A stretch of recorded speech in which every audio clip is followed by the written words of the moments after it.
दोस्तों नमस्कार। बीते दिनों सोशल मीडिया के ऊपर एक वीडियो बहुत ही तेज़ी से वायरल हो रहा था। उस वीडियो के अंदर आपने ये देखा होगा कि बीजेपी के कुछ जो नेता हैं वो एक आईपीएस अधिकारी को खालिस्तानी कह रहे हैं और जो आईपीएस अधिकारी है वो इससे नाराज़ हो जाते हैं और फिर इसका विरोध भी करते हैं और अपने वो बात भी उन बीजेपी के नेताओं से कहते हैं कि आप मुझे इस तरीके से नहीं कह सकते हैं। दरअसल ये पूरा मामला क्या है और इसके क्या संवैधानिक पहलू हैं उसको लेकर के हम इस वीडियो के अंदर आज डिस्कस करेंगे, क्योंकि संविधान को जानना इस देश के हर नागरिक के लिए ज़रूरी है, जो कि संविधान में भरोसा रखता है, संविधान के अंदर विश्वास रखता है। तो सबसे पहले हम आपको बताते हैं कि बंगाल के अंदर, ये बंगाल की घटना है बाय द वे, और बंगाल के अंदर एक जगह है संदेश खाली। काफ़ी समय से ये चर्चा में है। जो उत्तरी 24 परगना डिस्ट्रिक्ट है उसी डिस्ट्रिक्ट के अंदर आता है ये संदेश खाली एक जगह है। और वहाँ पर हुआ क्या है एक्चुअली संदेश खाली के अंदर कि वहाँ पर टीएमसी के एक नेता हैं शाहजहां शेख और उनके कुछ समर्थक हैं। तो इनके ऊपर एक महिला ने ये आरोप लगाया है कि ये लोग हमारे ज़मीन को ज़बरदस्ती कब्जा करना चाहते हैं और साथ ही साथ यौन उत्पीड़न का आरोप भी उस महिला ने लगाया है टीएमसी के एक नेता के ऊपर, जिसका कि नाम है शाहजहां शेख और इनके जो समर्थक हैं। अब इस घटना के बाद से संदेश खाली के अंदर जो ये घटना हुआ है, इसके बाद से लेकर के वहाँ पर थोड़ा सा माहौल जो तनावपूर्ण हो गया। जाहिर सी बात है, तो वहाँ पर प्रदर्शन वगैरह हो रहे हैं। तो अभी क्या हुआ कि जो बीजेपी के एक नेता है शुभेंदु अधिकारी, है ना, आपने इनका नाम सुना होगा। तो ये शुभेंदु अधिकारी साहब जो हैं ये संदेश खाली जाना चाहते थे और उस रास्ते में ये पुलिस के जो अधिकारी हैं आईपीएस अधिकारी, ये अपने पूरे टीम के साथ वहाँ पर तैनात थे और इनको वहाँ जाने नहीं दे रहे थे, क्योंकि ऐसा आदेश था, कोर्ट का भी आदेश था कि ताकि वहाँ पर किसी भी तरीके का कोई माहौल ख़राब नहीं हो। इस पर्पज़ से ये जो अधिकारी हैं ये वहाँ पर अपने टीम के साथ तैनात थे और इधर से ये शुभेंदु अधिकारी जो बीजेपी के नेता है ये वहाँ पर गए और जब वहाँ पर इन लोगों के बीच में बहस होने लगी, उसी दौरान जो बीजेपी के वहाँ पर जो लोग थे, जो समर्थक थे, जो नेता थे, उन्होंने इस आईपीएस अधिकारी को खालिस्तानी बोल दिया कि आप जो है क्या है, खालिस्तानी है। इसके बाद जो है जो आईपीएस अधिकारी महोदय हैं वो इस चीज़ से बहुत ही नाराज़ हो गए और उन्होंने जो वक्तव्य दिया है उसको सुनिए आप लोग। उन्होंने क्या कहा वहाँ पर। उन्होंने बीजेपी के कार्यकर्ताओं से उन्होंने कहा कि आप कह रहे हैं कि मैं खालिस्तानी हूँ, मैं इस पर एक्शन लूँगा। मैंने पगड़ी पहनी है तो आप लोग ये बोल रहे हैं, अगर मैंने पगड़ी न पहनी होती तो क्या आप मुझे खालिस्तानी बोलते? आप पुलिस को कहना है कहिए, मेरे धर्म पर नहीं बोल सकते। मैं आपके धर्म पर नहीं बोल रहा, मुझे क्यों खालिस्तानी बोला? जब आपके धर्म पर किसी ने नहीं बोला तो मेरे धर्म पर आपने क्यों बोला? आपको इसका बोलने का कोई अधिकार नहीं है। बाय द वे वो जो पुलिस अधिकारी हैं आईपीएस अधिकारी, उनका नाम जसप्रीत सिंह बताया जाता है। उन्होंने वो गुस्से में एक तरीके से आ गए थे और ये सारी चीज़ें जो है उन्होंने बोली कि सिर्फ आप धर्म पर टिप्पणी कर रहे हैं, मैंने पगड़ी पहनी है तो आप मुझे खालिस्तानी बोल रहे हैं। आप लोगों की ऐसी हिम्मत, किसी पुलिस वाले ने पगड़ी पहनी तो आप मुझे खालिस्तानी बोलेंगे? इस तरीके से उन्होंने जो है उस चीज़ को लेकर के अपनी नाराज़गी दर्ज कराई है और पुलिस ने, बंगाल पुलिस ने ट्वीट करके ये भी जानकारी दी है कि हम इसके ऊपर कानूनी कार्रवाई करेंगे, इसके ऊपर एक्शन करेंगे। अब ये जब घटना हुआ तो इसके बाद जो बंगाल की जो मुख्यमंत्री है ममता बनर्जी, उनका भी एक स्टेटमेंट आया। उन्होंने कहा कि बीजेपी की विभाजनकारी राजनीति ने संवैधानिक सीमाओं को पार कर दिया है।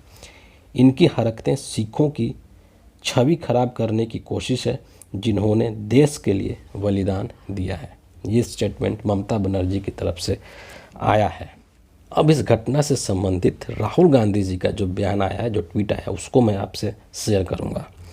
राहुल गांधी क्या कह रहे हैं कि अपना राजनीतिक बाजार सजाने के लिए भाजपा द्वारा की गई नफरत की खेती का जहर समाज में फैल चुका है। इस जहर से अंधे हो चुके लोग न किसान देख रहे हैं, न जवान और न ही खाकी का सम्मान।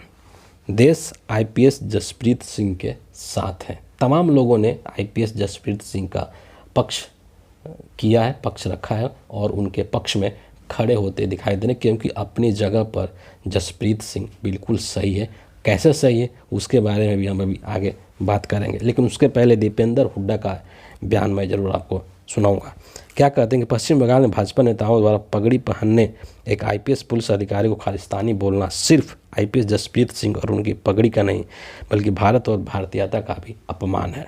भाजपा वाले न भूले कि सिख वो देशभक्त कौम है जिन्होंने की हमेशा देश के लिए कुर्बानियाँ दी है। ये राहुल गांधी और हुड्डा का बयान था। अब मैं आपको कुछ चीज़ें यहाँ पर क्लियर करना चाहता हूँ संवैधानिक पहलू को लेकर। सबसे पहले जो हमारे संविधान है, संविधान के अंदर आर्टिकल 15 है। उस 15 आर्टिकल में ये कहा गया है, साफ तौर पे ये कहा गया है कि धर्म, वंश, जाति, लिंग या जन्म स्थान के नाम पर किसी भी तरीके का कोई भेदभाव नहीं होना चाहिए। और आपको ये भी पता है कि हमारा देश क्या है, एक धर्मनिरपेक्ष राष्ट्र, एक सेकुलर कंट्री है, जहाँ पर हर किसी को अपने धर्म का पालन करने का पूरा अधिकार है, जहाँ पर हर किसी नागरिक को अपने धर्म के अनुसार आचरण करने का अधिकार है। तो ये पगड़ी पहनना भी उसके धार्मिक आचरण के अनुसार ही है, उसके धार्मिक आचरण के पालन के अंदर ही ये व्यवहार भी है। तो किसी भी व्यक्ति को, हिंदुस्तान को किसी भी व्यक्ति को ये अधिकार नहीं है कि वो इस तरीके का टिप्पणी करे। ये एक तरीके का एक नस्लीय टिप्पणी माना जाएगा, एक तरह का एक सांप्रदायिक टिप्पणी माना जाएगा। लेकिन प्रॉब्लम कहाँ है? प्रॉब्लम है जो राजनीति है, जो बीजेपी की राजनीति है, जो बीजेपी की मानसिकता है, जो बीजेपी का सोच है, वहाँ पर समस्या है। आप देखिए कि जो देश के प्रधानमंत्री नरेंद्र मोदी हैं, उनका एक भाषण आपको याद होगा, जब उन्होंने बोला था कि कपड़ों से ही आप पहचान लीजिए कि कौन लोग हैं। तो जब एक संवैधानिक पद पर बैठा हुआ व्यक्ति जो कि देश का प्रधानमंत्री है, जब वही हर वक्त इस देश के संविधान की धज्जियां उड़ाता है, उसको बिल्कुल भी परवाह नहीं है कि वो एक संवैधानिक पद पर बैठा हुआ है और किस तरीके से असंवैधानिक बात कह रहा है पब्लिक मंच से, जनता की रैली में। तो जब प्रधानमंत्री खुद इस तरीके की बात कहते हैं, तो आप सोचिए कि उनके जो फॉलोअर्स हैं, उनके जो अनुयायी हैं, जो उनके बातों को फॉलो करते हैं, उनकी क्या स्थिति होगी। वो भी तो इसी तरीके के सांप्रदायिक और नस्लीय टिप्पणी करेंगे। और उसी का एक ये उदाहरण बंगाल के अंदर देखने को मिला, जब आईपीएस जसप्रीत सिंह को खालिस्तानी कह दिया गया।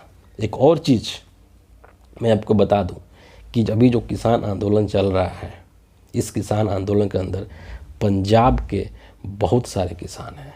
आपको पता है कि पंजाब और हरियाणा के किसान इस आंदोलन को लीड कर रहे हैं, यद्यपि इसके अंदर सभी राज्यों के किसान शामिल हैं।